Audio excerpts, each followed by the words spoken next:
रखा है टेबल जिसमें कि the variation of image distance and object distance you they रखा है, बी दे रखा है। मतलब कई सारी एक्टिविटी करी गई है। इसमें यू लिया गया -150 centimetre, u is in centimetre, v is in centimetre, और इस यू पे बी बन रहा है 30 सेंटीमीटर। सेकेंड ऑब्जर्वेशन ली गई -75 सेंटीमीटर जब यू है तो बी बन रहा है +37.5 सेंटीमीटर। थर्ड ऑब्जर्वेशन ली गई -50 सेंटीमीटर +50 सेंटीमीटर। लेंस है ना, लेंस ही होगा, कन्वेक्स लेंस होगा। पहले हम लोग डेटा लिख लेते हैं फिर उसके बाद क्वेश्चन पढ़ेंगे।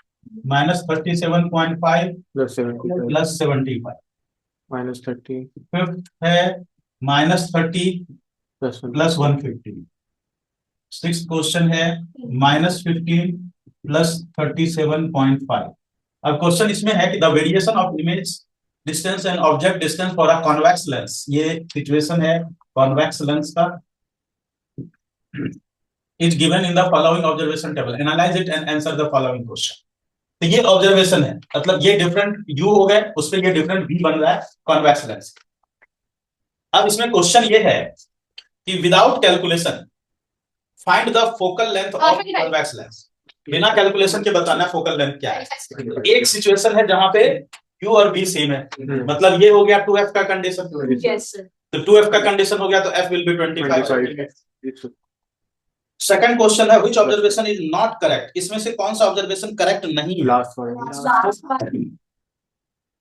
देखो लेंस के केस में क्या होता है कि ये देखो अगर f हमने निकाल लिया इसका 25 है, ये वाली जो ऑब्जेक्ट की डिस्टेंस है उसमें ऑब्जेक्ट आ रहा है O F1 के बीच में, और O F1 के बीच में है, नेगेटिव साइड में है, तो image side of the object negative वो माइनस होगा। तो ये वाली ऑब्जर्वेशन वाली ऑब्जर्वेशन गलत। फाइंड द अप्रोक्सीमेट, अच्छा इसी में आगे बोला है draw ray diagram to find the position of image formed for the position for this position of the object, मतलब ये जो करेक्ट है इनकरेक्ट है इसका बनाना है, तो इसका बनाना बन जाएगा यहाँ पे O और F वाला बनाना है, ऑब्जेक्ट यहाँ पे F1 हो गया, 2F1 ऑब्जेक्ट को आपको इस तरह रखना है, ये हो जाएगा इसका ray diagram.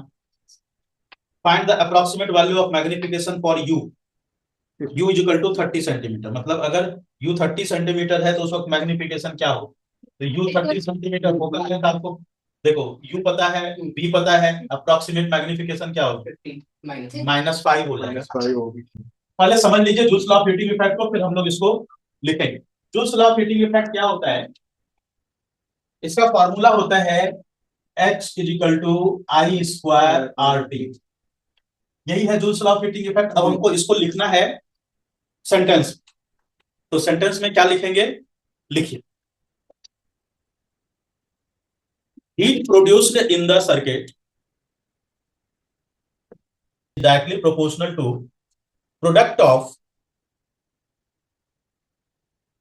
Of square of current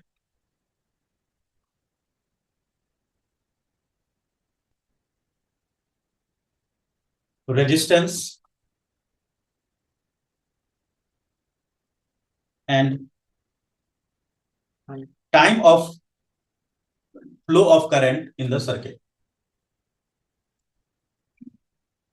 यहां पे दो बल्ब्स हैं, एक बल्ब है 100 वॉट 220 वोल्ट, दूसरा बल्ब है 60 वॉट 220 वोल्ट। इसको हमने कनेक्ट कर रखा है 220 वोल्ट की पावर सप्लाई से, ये है 220 वोल्ट की पावर सप्लाई। जब भी आप क्लोज्ड सर्किट बनाते हो तो ये चीज जरूर ध्यान रखिएगा कि वो उसमें करंट को फ्लो करते हुए दिखाना है, ठीक है। अब एक चीज और समझिए, यहाँ पे देखिए क्या लिखा है 220 वोल्ट और 100 वॉट, इसका मतलब क्या हुआ, किसी बल्ब पे ये पावर रेटिंग अगर दे रखी है तो पावर, इसी को पावर रेटिंग बोलते हैं। पावर रेटिंग अगर दे रखी है तो इसका मतलब क्या होता है कि जब इस बल्ब को 220 वोल्ट से कनेक्ट किया जाएगा तो ये 100 जूल ऑफ इलेक्ट्रिकल एनर्जी को लाइट एनर्जी में कन्वर्ट करेगा, ये मतलब होता है। समझ में आया क्या मतलब है इसका? जब इस बल्ब को हम 220 वोल्ट पे कनेक्ट करेंगे तो ये वाला bulb 60 joule of electrical energy को लाइट एनर्जी में कन्वर्ट करेगा। लेकिन उसके लिए यहाँ पे वोल्टेज पावर डिफरेंस, यहाँ पे जो पोटेंशियल डिफरेंस है वो कितनी होनी चाहिए? 220 वोल्ट। अगर पोटेंशियल डिफरेंस चेंज होगा तो वोल्टेज के चेंज होने से क्या होगा, वहां पे करंट भी चेंज हो जाएगा, तो फिर इसकी पावर अलग होगी। 220 वोल्ट पे अगर ये 60 वॉट है पावर, इसका मतलब 60 जूल ऑफ इलेक्ट्रिकल एनर्जी को कन्वर्ट कर रहा है, तो अगर ये वोल्टेज यहां से घट के 200 वोल्ट हो जाए तब ये 60 वोल्ट 60 जूल को नहीं करेगा, ठीक है, तब अलग होगी। पावर जब पैरेलल कॉम्बिनेशन में है तो वैसी कंडीशन में पावर इन पैरेलल कॉम्बिनेशन जो हम लोग निकालते हैं P1 प्लस P2 जितने भी होंगे हम डायरेक्ट उसको ऐड करें, this will become the total power of the circuit. तो यहां पे total power of the circuit अभी इस वक्त है P power in parallel combination is 100 plus 60, ये टोटल आ गया 160 वॉट, और वोल्टेज दे रखा है 220 वोल्ट। पावर पता है, वोल्टेज पता है, आपको निकालना है सर्किट का करंट। तो सर्किट का करंट निकालने के लिए फॉर्मूला यूज करेंगे P equal to V into I equal to क्या हो गया, P डिवाइडेड बाय V हो गया, P हो गया 160 डिवाइडेड बाय V हो गया 220, 2 से 8 टाइम और 2 से 11, ये आ गया 8/11 एम्पीयर हो गया इसका आंसर, और इस आंसर को हम लोग यहाँ पे बॉक्स में डाल, क्लियर हो गया। लेकिन अगर यहीं पर पावर होता सीरीज में तो हम डायरेक्ट ऐड करते, नहीं यहाँ पे 1/s टोटल करके ऐड करते, ये रेजिस्टेंस का जस्ट उल्टा। क्वेश्चन नंबर 33, क्वेश्चन नंबर 33 है व्हाट इज अ सोलेनॉइड। तो चूंकि 3 मार्क का क्वेश्चन है तो एक बार हम पूरे आंसर को, क्वेश्चन को पढ़ लेते हैं, देखते हैं कि कैसे मार्क्स की बाइफरकेशन होगी। What is a solenoid, when does a solenoid behaves as magnet, draw a pattern of magnetic field produced inside it showing the direction of magnetic field line। चलिए तो सबके एक एक मार्क है। तो सबसे पहले स्टार्ट करें definition, what is a solenoid, लिखे सोलेनॉइड की डेफिनेशन लिखे। when an insulated wire when an insulated wire of copper or aluminium when an insulated wire of copper or aluminium is coiled over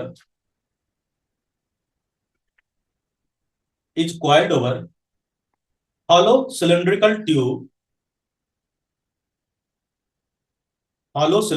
tube such that its length becomes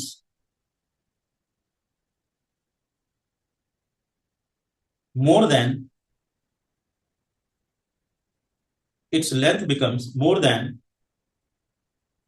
diameter.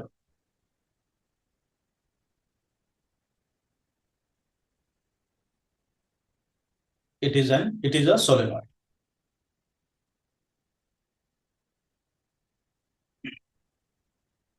Next part इस question का है कि when does a solenoid behaves as magnet, ये magnet की तरह behave कब करेगा। एक लाइन छोड़ करके दूसरे पार्ट का आंसर करेंगे, क्योंकि ये दूसरा क्वेश्चन है तो सेम लाइन में आंसर नहीं लिखेंगे, इस सब बातों का ध्यान रखना है। पहले, इससे पहले आप इस क्वेश्चन में अभी जो लिखा है उसको अंडरलाइन करें, उसमें important point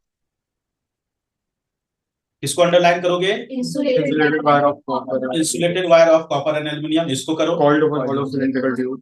coiled over cylindrical tube, Length becomes more than हाँ diameter. Length becomes more than diameter. चलिए ये हो गया। अब हम लोग आ जाते हैं सेकंड पार्ट के आंसर में। सेकंड पार्ट में एक लाइन छोड़ करके आंसर करेंगे। देखिए, a current carrying solenoid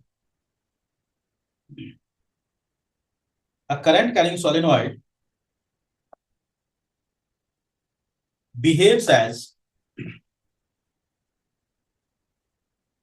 a current carrying solenoid behaves as an electromagnet,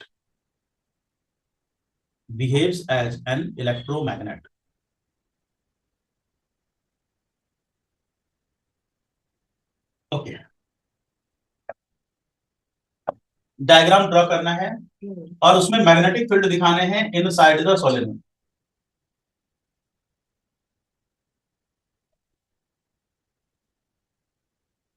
ये डायग्राम जब ड्रॉ करेंगे तो उसमें भी आप ध्यान रखेंगे कि उसका लेंथ जो है उसके डायमीटर से ज्यादा होना चाहिए।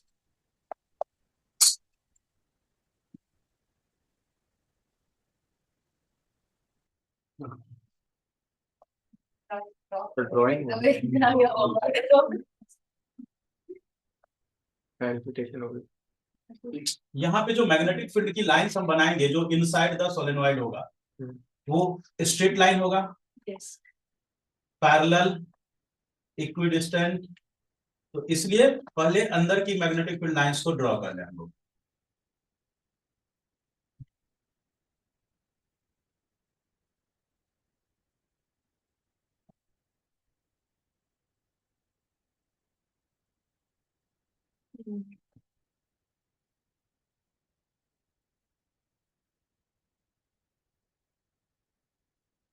ये बिल्कुल ध्यान रखना कि मैग्नेटिक फील्ड की लाइन एक दूसरे को कभी भी इंटरसेक्ट करती हुई नहीं दिखनी चाहिए।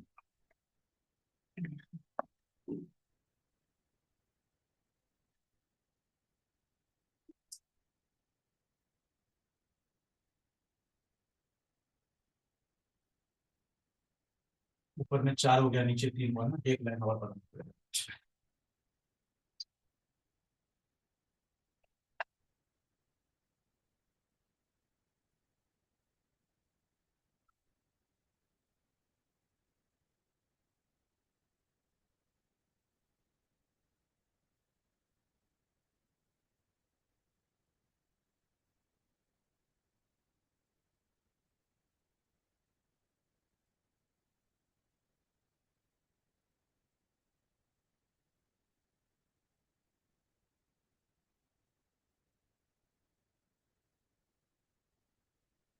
क्वेश्चन याद रखिएगा क्योंकि ये क्वेश्चन थोड़ा कंफ्यूजिंग क्वेश्चन है, कई बार आया भी है पेपर में।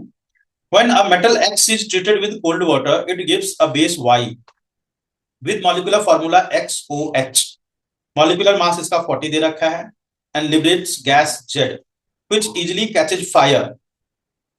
Identify XYZ. तो इसका मतलब ये जो सब्सटेंस है X, that is actually sodium.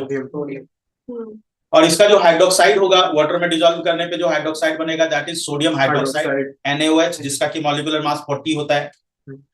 और यहाँ पे जो गैस प्रोड्यूस होगा दैट विल बी जेड। अब ये जो हाइड्रोजन गैस प्रोड्यूस है ये रिएक्शंस के बिना तो पॉसिबल नहीं है ये बता पाना, तो आपको रिएक्शन भी लिखना है और XYZ के बारे में बताना भी है कि वो कौन कौन सा सब्सटेंस। ये हो जाएगा 2 मार्क का। चलिए लिख, तो हम लोग स्टार्ट करें क्वेश्चन नंबर 34 के फर्स्ट, 34 का फर्स्ट। यहां पे लिखेंगे मेटल X इज सोडियम।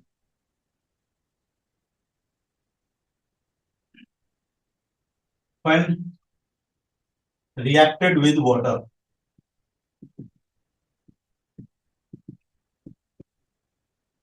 तो sodium plus water H2O, it gives rise to NaOH और साथ में H2 गैस बन गया यहाँ पे। तो इसको पहले हम लोग कर लें balance, 2H2O 2H2 2NaOH, 2 sodium, 2 sodium 4, 2 sodium 4 hydrogen, 2 और 2 4 हाइड्रोजन, 2 ऑक्सीजन 2 ऑक्सीजन। ओके हो गया। अब इसमें हमें बताना है base Y is NaOH having molecular mass of 40 unit. तो Y, base Y is NaOH, इसको अंडरलाइन कर लेंगे। उसके नीचे लिखेंगे gas Z is H2 which catches fire easily। ये हो गया हमारा आंसर फर्स्ट पार्ट का, तीनों की आइडेंटिफिकेशन इसके इक्वेशन के साथ। चलिए अब हम लोग आ जाते हैं नेक्स्ट पार्ट में, इसके 34 के सेकंड पार्ट में। State the electron dot structure of calcium and sulphur. Calcium atomic number 20, configuration is 2882। sulfur atomic number 16, configuration is 286। इसका इलेक्ट्रॉन डॉट बनाना है तो सबसे पहले हम लोग इसकी न्यूक्लियस बनाएंगे। न्यूक्लियस में प्रोटॉन हो गए 20 हैविंग द पॉजिटिव चार्ज। पहली ऑर्बिट के ऑर्बिट जिसमें हो गए 2 इलेक्ट्रॉन। दूसरी ऑर्बिट एल ऑर्बिट 1 2 3 4 5 6 7 8 इलेक्ट्रॉन। तीसरी orbit again M orbit 2 3 4 5 6 7 8 M हो गया। उसके बाद आ गया एन ऑर्बिट 2 इलेक्ट्रॉन यहां। ये हो गया कैल्शियम का स्ट्रक्चर। अब आते हैं सल्फर के स्ट्रक्चर में। Proton 16 having positive charge. पहली ऑर्बिट की ऑर्बिट 2 इलेक्ट्रॉन। दूसरी ऑर्बिट हो गया एल ऑर्बिट 1 2 3 4 5 6 7 8 इलेक्ट्रॉन। तीसरी ऑर्बिट एम ऑर्बिट 1 2 3 4 5 6 इलेक्ट्रॉन। तो ये हो गया कैल्शियम एटम और ये हो गया सल्फर एटम।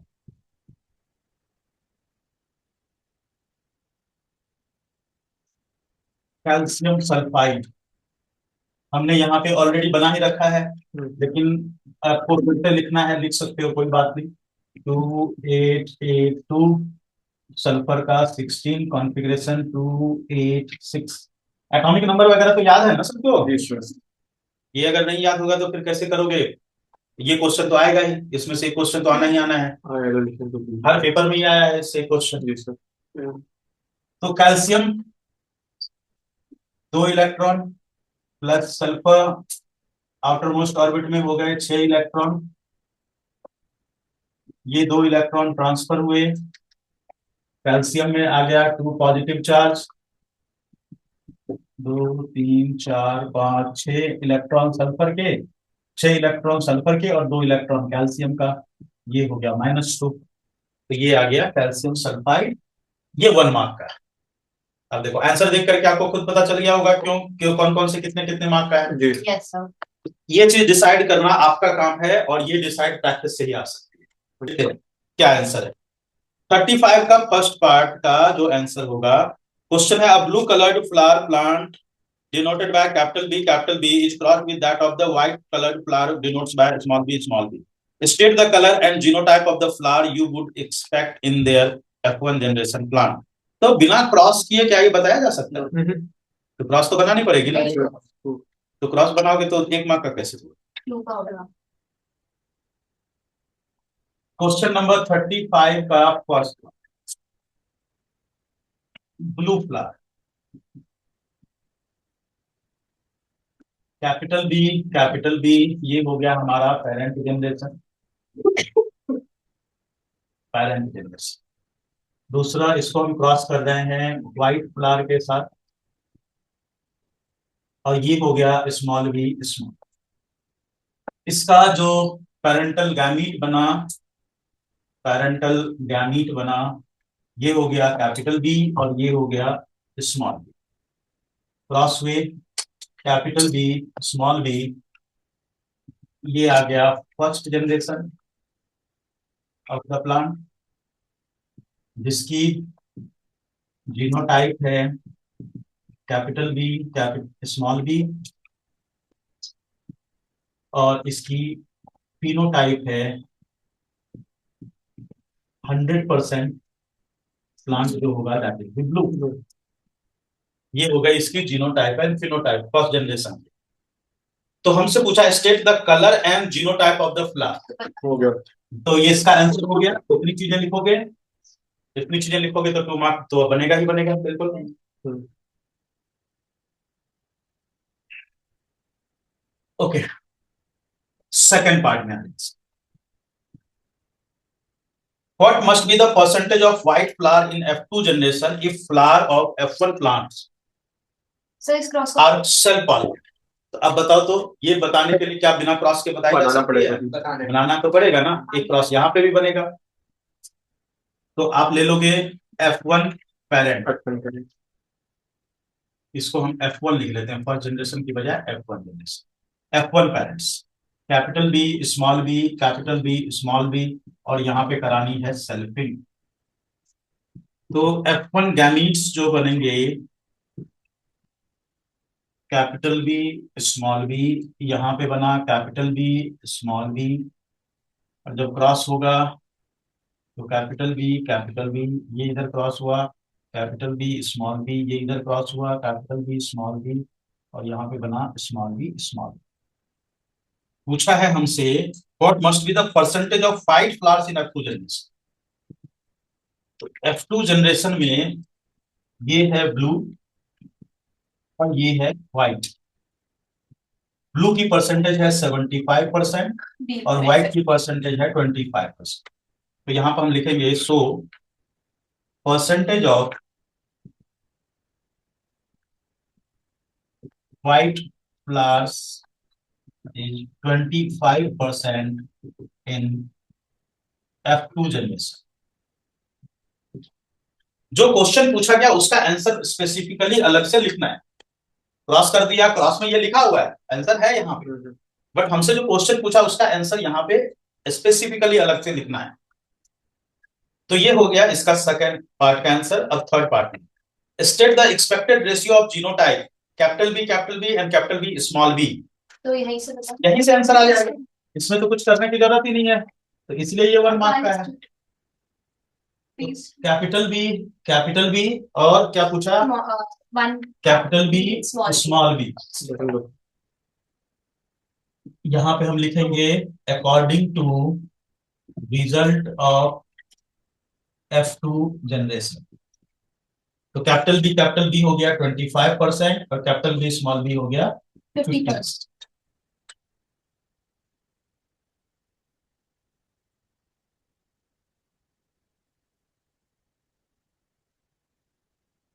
सर तो रेट में लिखा था मेरे वाले की नहीं रेशियो, एक्सपेक्टेड रेशियो, तो यहां पर रेशियो हो जाएगा 1:2। सर हम इसमें मतलब वो फीमेल और मेल नहीं ड्रॉ करेंगे। वो सब लिखने की जरूरत, वो अगर पुनेट स्क्वायर बोर्ड यहाँ पे बनाते हो ना तो फिर फीमेल मेल बना देते। सर वो साइंस होते हुए 2:1 का 2:1 का है। Consider the conductor of resistance R, length L, thickness D, resistivity R. Now this conductor is cut in 4 equal parts. What will be the new resistivity of each of these part and why? दो question है यहाँ पे। तो इसका जो answer होगा, देखो resistivity जो है that does not depend on the length and area of cross section, तो resistivity will always remain same। तो इसमें दो पार्ट है, पहले पार्ट में हम लिखेंगे, लिखो आंसर लिखो फर्स्ट पार्ट में 36 के फर्स्ट में लिखो even after cutting the nature of conductor will not change.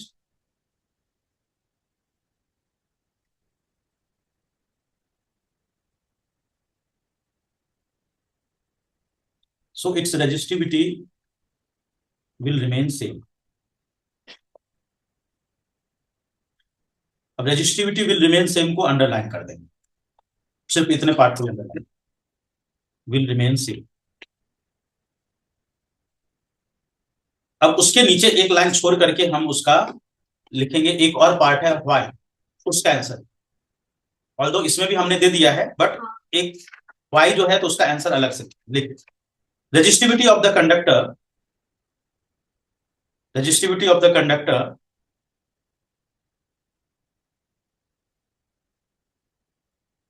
does not depend on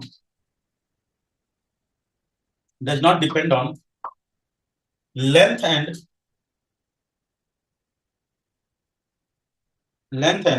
area of cross section of the conductor, length and area of cross section of the conductor,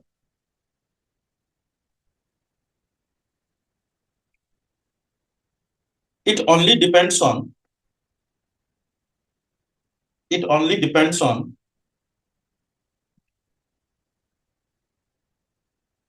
temperature of the wire, it only depends on temperature of the wire। Underline कर लो। does not depend on length।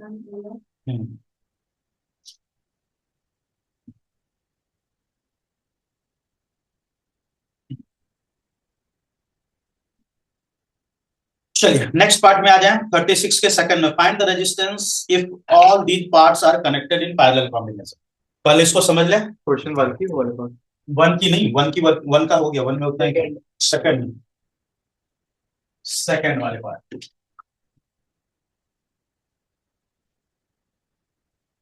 इसकी total resistance है are. इसको हमने पहले 2 equal part में cut किया, फिर उसके बाद इसको 4 इक्वल पार्ट में कट। हर पार्ट की जो रेजिस्टेंस होगी वो हो जाएगी R/4। Yes sir.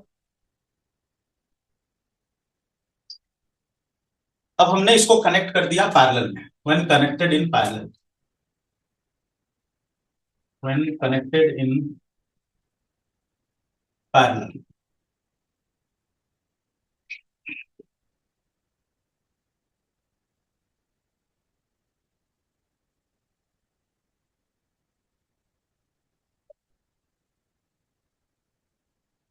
तो ये है R/4, R/4, R/4, R/4। R total equal to हो जाएगा R/n if similar resistances are connected in parallel।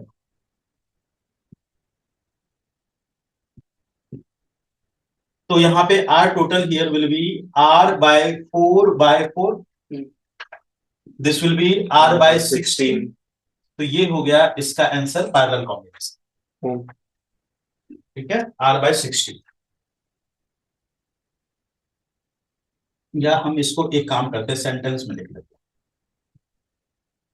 हैं। New resistance will be 1/16 of previous resistance. और 1/16 को ऐसे हम लोग बॉक्स में डालें।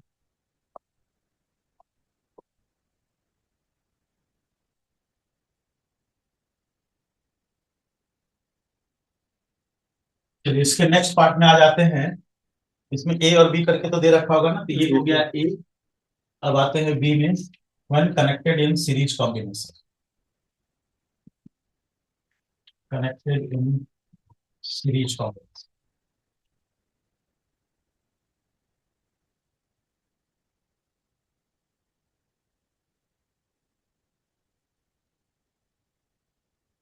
तो सारे के सारे रेजिस्टेंसेज को हमने सीरीज कॉम्बिनेशन में अटैच कर दिया।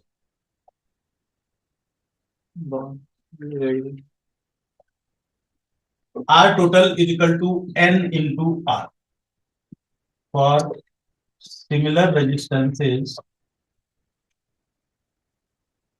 in series। तो R total here will be N, मतलब 4 into R, R/4। ये हो गया R। तो total resistance will remain same. Remain same को अंडरलाइन करें।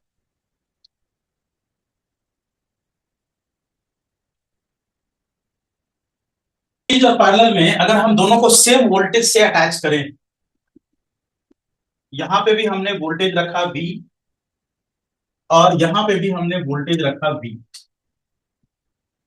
दोनों जगह पे सेम वोल्टेज रखा। यहां की टोटल रेजिस्टेंस आई थी R और यहां पे आई थी R/16। वोल्टेज दोनों का है सेम। क्लोज्ड सर्किट है तो हम करंट का डायरेक्शन दिखाएंगे। देखिए किसमें ज्यादा पावर कंज्यूम होगा ये हमें देखना है। देखो पावर, हाँ बना दो।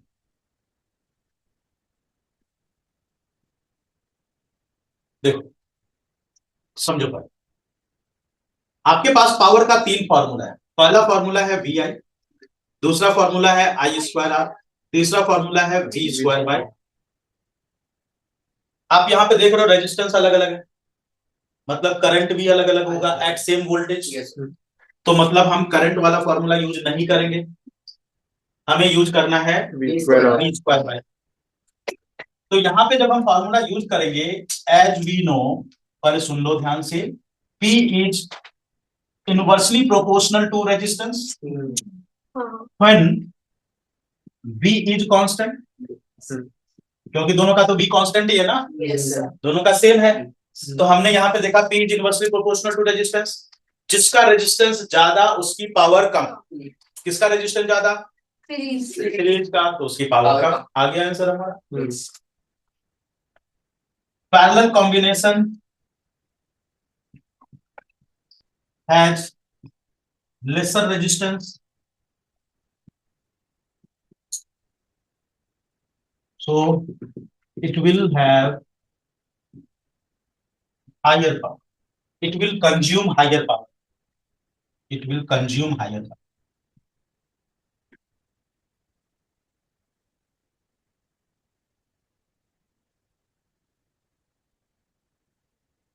चलिए नेक्स्ट में आ जाए हम लोग सेक्शन ई। सेक्शन ई का पैराग्राफ पढ़ लो।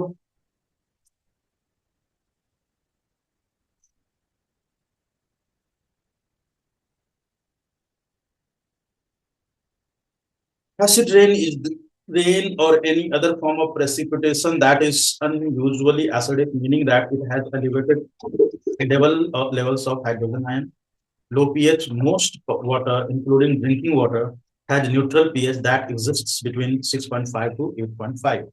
But acid rain has pH level lower than this and ranges from 4 to 5 and higher. The more acidic an acid rain is, the lower its pH is. Acid rain can have harmful effect on the plant, aquatic, animal infrastructure. Acid rain is caused by emission of sulfur dioxide, nitrogen dioxide, which reacts with water molecule in the atmosphere to produce acids. In terms of human infrastructure, acid rain also causes paint to peel, corrosion of steel structures such as bridges, and weathering of stone buildings and statues, as well as having impacts on human health. Some governments, including those in Europe and North America, have made efforts since the 1970s to reduce the release of sulfur dioxide and nitrogen dioxide into atmosphere through air pollution regulation. Answer the following question. Define acid rain. List any two ways by which acid rain can be produced. Mention any two application. Of One, pH 112 112 हो गया। चलिए तो हम लोग पहली line है। पहले ही line में है, तो वही इसका डेफिनेशन हो जाएगा। जो इसके फर्स्ट लाइन में है वही लिख ले आंसर इसका। देखिए, acid rain is rain or any other form of precipitation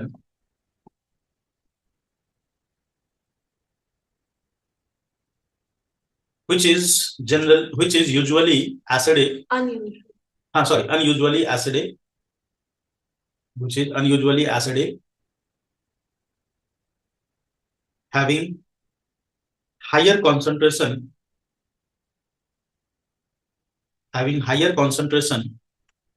of hydrogen ion and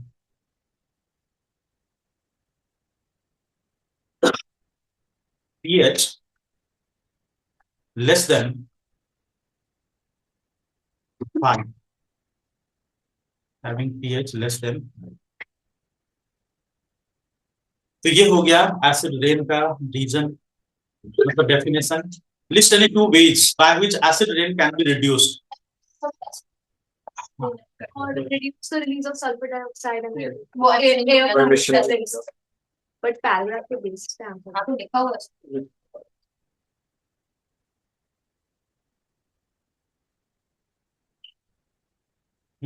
एक पॉइंट तो ये हो गया। दूसरा point control on air pollution, पर वो उससे नहीं होगा। The use of by which acid rain can be reduced.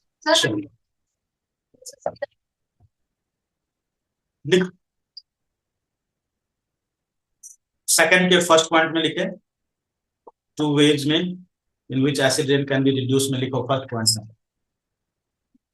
Less dependency on fossil fuels,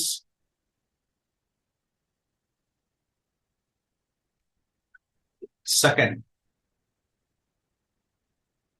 industrial exhaust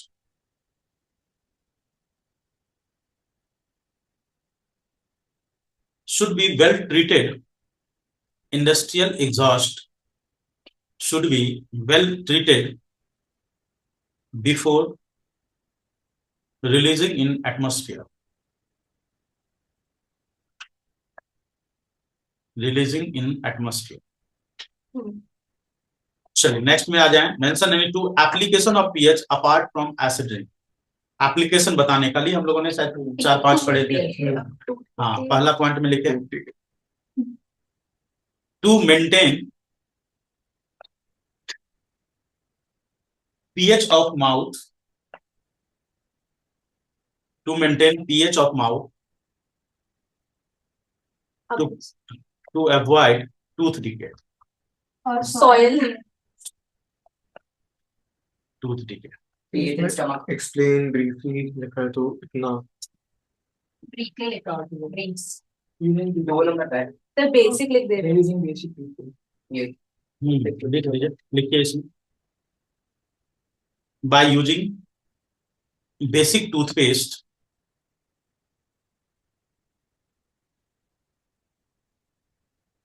and cleaning mouth thoroughly.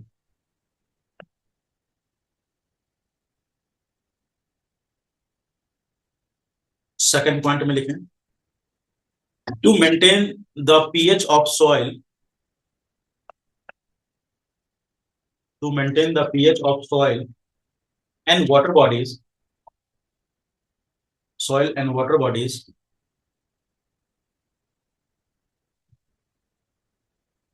For better growth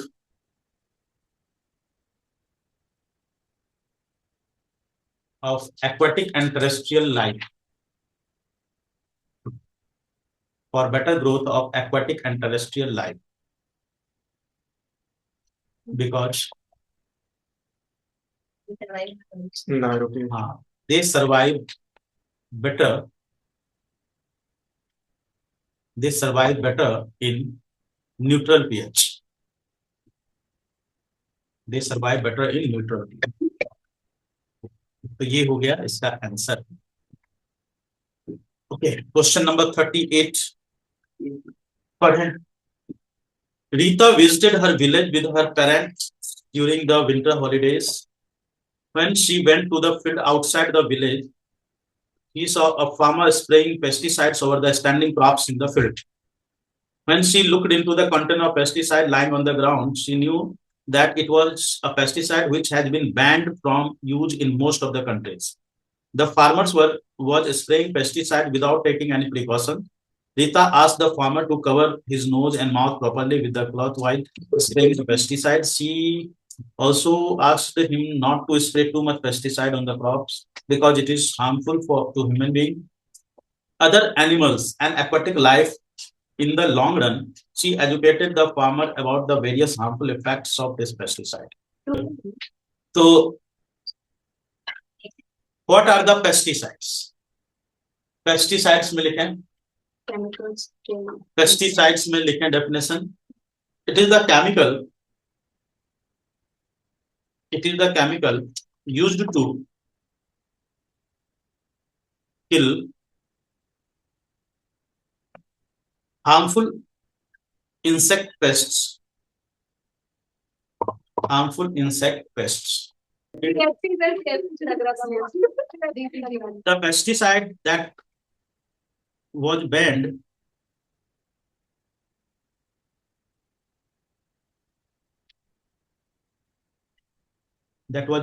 in most of the countries.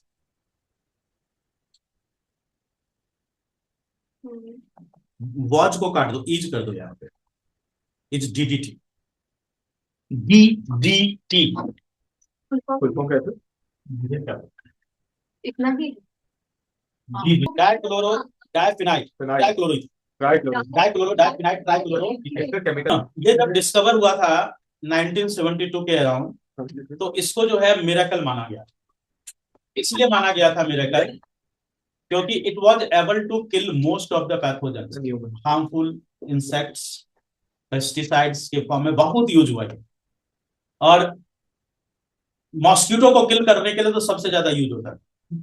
अच्छी बात क्या थी, ये मॉस्किटो को किल भी कर दिया। उसके बाद प्रॉब्लम यहाँ पे क्या आई कि उस समय तो जब बहुत सस्ता था, बहुत सस्ता था, तो खासकर जो ग्रोइंग कंट्रीज हैं इंडिया की तरह के, तो उसमें बहुत एक्सटेंसिवली यूज हुआ। अच्छी बात ये थी कि सस्ता, लेकिन प्रॉब्लम क्या हुई कि ये जो सब्सटेंस है ना, ये जो है नॉन बायोडिग्रेडेबल है। बाद में जाके पता चला कि ये नॉन बायोडिग्रेडेबल है। और हुआ क्या कि जैसे इसको मोस्ट ऑफ द जगहों पे कहा मच्छर मारने के लिए कहाँ यूज करेंगे, पानी में, तो ये एक्वाटिक लाइफ में एंटर कर गया। तो जब ये एक्वाटिक लाइफ में एंटर कर गया तो आप एक कोई एक्वाटिक लाइफ के बारे में सोचो, उसमें फिश में एंटर किया, फिश से जो है फिर एंटर किया बिग फिश में, और उसको जब एनिमल्स खाते हैं तो वो हमारी बॉडी में गया। या फिर अगर उधर से देखो तो यहाँ पे जैसे ग्रास वगैरह पे हमने स्प्रे किया तो वो जो है वल्चर की बॉडी में, काइट की बॉडी में, वो सब की बॉडी में एंटर किया।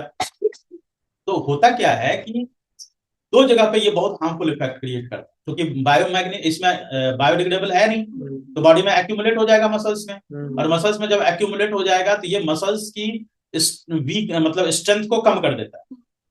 और मसल की स्ट्रेंथ कम करने के पीछे रीजन क्या है, तुमको अगर याद हो तो मैंने आपको एक बात बताया था कि मसल में जो है कैल्शियम आयन की वर्किंग होती है ना, और ये क्या करता है, कैल्शियम की रिटेंशन बॉडी में कम कर देता है। तो जब कैल्शियम की रिटेंशन बॉडी में कम कर देता है तो उससे नुकसान क्या होता है, दो जगह। पहली जगह क्या, मसल्स वीक हो गए।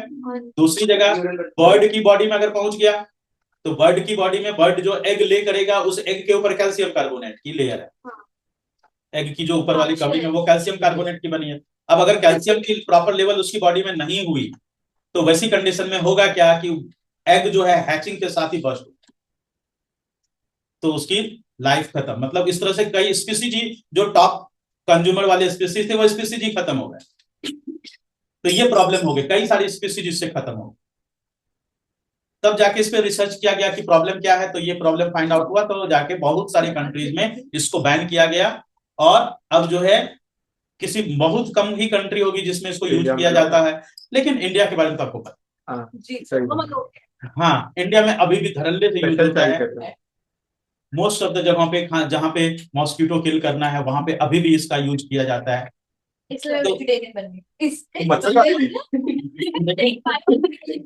बायोमैग्निफिकेशन जो है, लिखो इसमें लिखो बायोमैग्निफिकेशन सेकंड पॉइंट में आ जाए।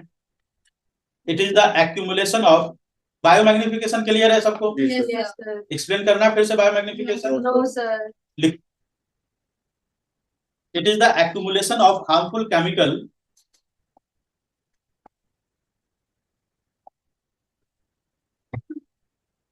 in the body of top consumer. It is the accumulation of harmful chemical in the body of top consumer. तो ये हो गया बायोमैग्निफिकेशन। चलिए थर्ड पार्ट में आ जाए। Eight which trophic level pesticide enters the food chain. तो विच trophic level से ये एंटर करेगा फूड चेन में? ये हमेशा एंटर करेगा फ्रॉम प्रोड्यूसर। थर्ड पार्ट में लिखे हैं, दो क्वेश्चन है, दोनों पार्ट का अलग आंसर करें। लिखें, pesticide enters at producer level in any food chain.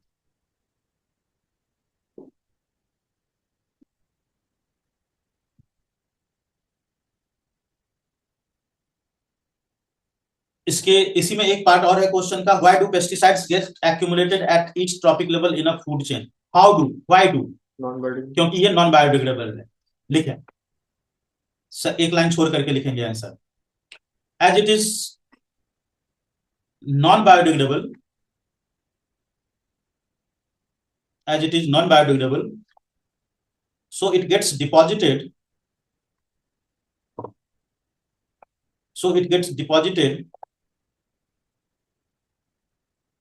at each trophic level in the food chain.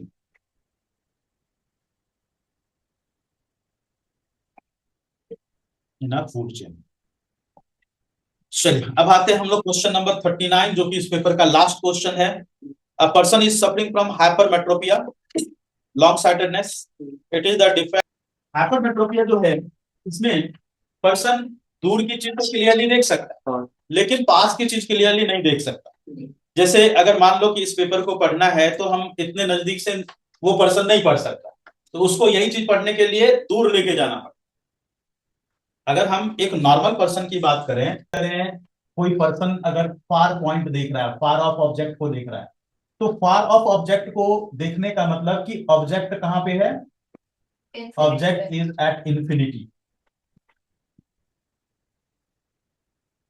उस वक्त जो है हमारी आई लेंस एकदम पतली सी है, और इसको होल्ड करने वाले जो सिलियरी मसल्स हैं वो सिलियरी मसल्स एकदम रिलैक्स्ड कंडीशन में होंगे, सिलियरी मसल होंगे रिलैक्स्ड कंडीशन में। और इस वक्त जो हमारी आई लेंस होगी, ये आई लेंस थिनेस्ट कंडीशन में होगी। तो जब ये थिनेस्ट कंडीशन में होगी तो थिन लेंस का फोकल लेंथ जो है वो हाईएस्ट होगा। और हमने पढ़ा है कि power is inversely proportional to focal length. तो अगर ये फोकल लेंथ की हाईएस्ट कंडीशन में हाईएस्ट है तो power will be lowest, and that is 40 dioptre.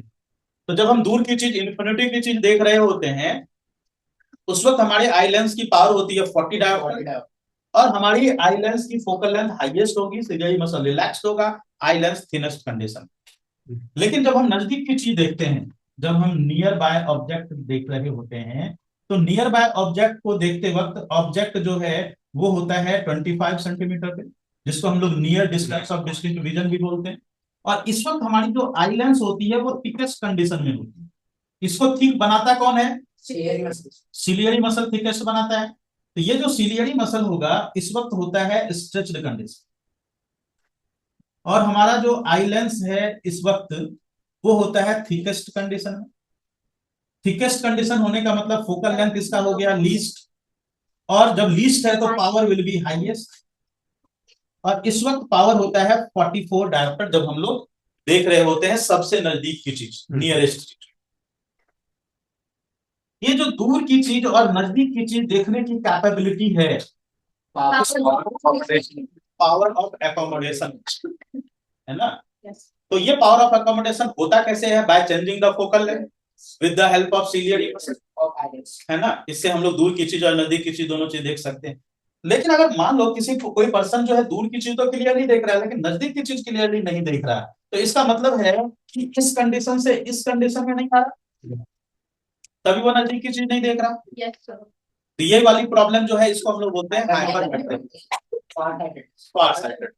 और अगर कोई पर्सन नजदीक की चीज तो देख रहा है लेकिन दूर की चीज नहीं देख पा रहा, उसका कंडीशन नियर साइटेडनेस हो जाएगा। तो यहाँ पे क्वेश्चन है what type of the lens should be used in this spectacled. अब ऐसी कंडीशन में चलिए पहले हम लोग इसका आंसर समझें फिर लिखें। कॉन्वेक्स लेंस का अगर पहला सिचुएशन याद करो तो कॉन्वेक्स लेंस में जो सबसे पहला सिचुएशन हमने बनाया था, when object was placed between O and F1।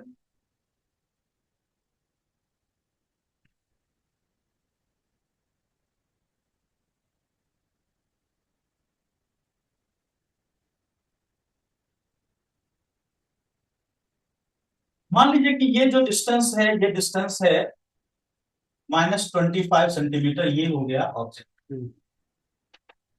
और यहां पे पर्सन का है आई। उस पर्सन को 25 सेंटीमीटर पे रखी हुई चीज नहीं दिख रही। अगर हम उस आई के सामने ये वाली लेंस लगा दें, और ये ऐसी लेंस लगा दें जिससे कि उसकी जो इमेज है वो जो 25 सेंटीमीटर पे ऑब्जेक्ट है उसकी इमेज अगर बन जाए 1.5 मीटर 1.5 मीटर मतलब 150 सेंटीमीटर बन जाए, तो ऑब्जेक्ट यही है लेकिन उसकी इमेज कहां बन गई है 150 सेंटीमीटर। जैसे अगर मान लो कि ऑब्जेक्ट यहां पे, लेकिन अगर उस पर्सन को अगर मान लो कि मुझे ये प्रॉब्लम है, तो ये प्रॉब्लम है तो यहाँ पे 150 सेंटीमीटर ले जाने पे दिखने लगता था। इस कंडीशन में हमने यहाँ पे क्या किया, कॉन्वेक्स लेंस लगा दिया। कॉन्वेक्स लेंस का ये सिचुएशन बनाया, ऑब्जेक्ट वहीं रखा हुआ है लेकिन इस ऑब्जेक्ट की इमेज ही कहां बन गई 150 सेंटीमीटर। तो अब ये इमेज इस पर्सन को दिखने लगेगी। Yes, sir. ऑब्जेक्ट जो यहाँ पे था उस इमेज यहाँ से बनी और उस पर्सन को दिखने लगा, तो यहाँ पर लेंस कौन सा यूज किया जाएगा बच्चों? और अगर कन्वेक्स लेंस का सिचुएशन पूछा जाए कौन सा है? Object O N F. Clear? कोई कंफ्यूजन किसी को? लिखिए, lens used will be, first question के फर्स्ट पार्ट में लिखे lens used will be convex lens. Convex lens को अंडरलाइन कर लें।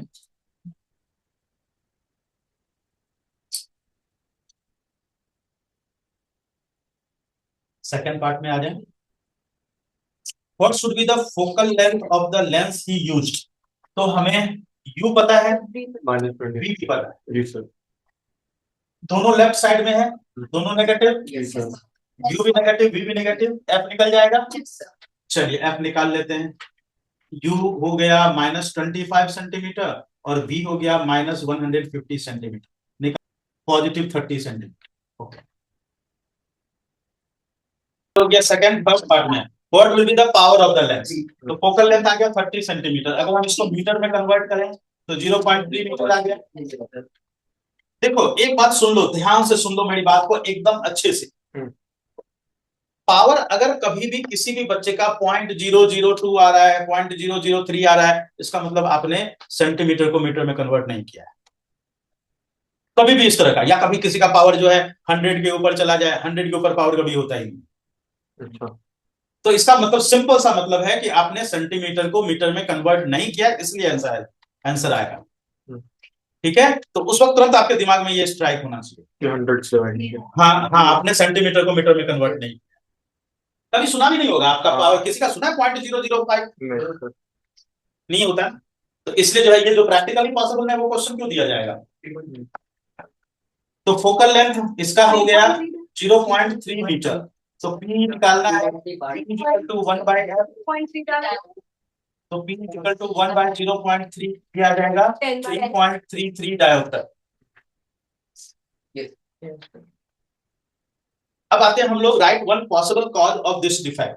वन पॉसिबल कॉज, देखो इसके जो दो मेन कॉज हैं, पहला कॉज तो ये सामने आपके दिख रहा है कि ciliary muscle is unable to be stretched from relaxed condition. तो उसके कारण इसका जो फोकल लेंथ है, थिकनेस है, वो सब चेंज नहीं हो रहा। ये पहला रीजन। दूसरा रीजन क्या हो सकता है कि किसी भी डिफेक्ट की वजह से आईबॉल छोटी हो, तो आईबॉल छोटी हो गई, सिकुड़ जाती है, कभी कभी बहुत है आईबॉल सिकुड़ जाती है, छोटी हो जाती है। तो वैसी कंडीशन में सब कुछ प्रॉपर हो रहा है, रेटिना ही पहले आ गया है, तो रेटिना पहले आ गया तो फोकस ही नहीं कर रहा है रेटिना पे, इमेज पीछे बनेगा। दोनों रीजन हो सकते हैं, दोनों में से कोई भी रीजन आपको जो भी रीजन लिखना हो लिख लीजिए, दोनों ही सही है। तो लिखो वन पॉसिबल रीजन में लिखें, ciliary muscle is unable to be stretched, ciliary muscle is unable to be stretched from relaxed condition, so thickness, focal length and power of the lens is not be able to change.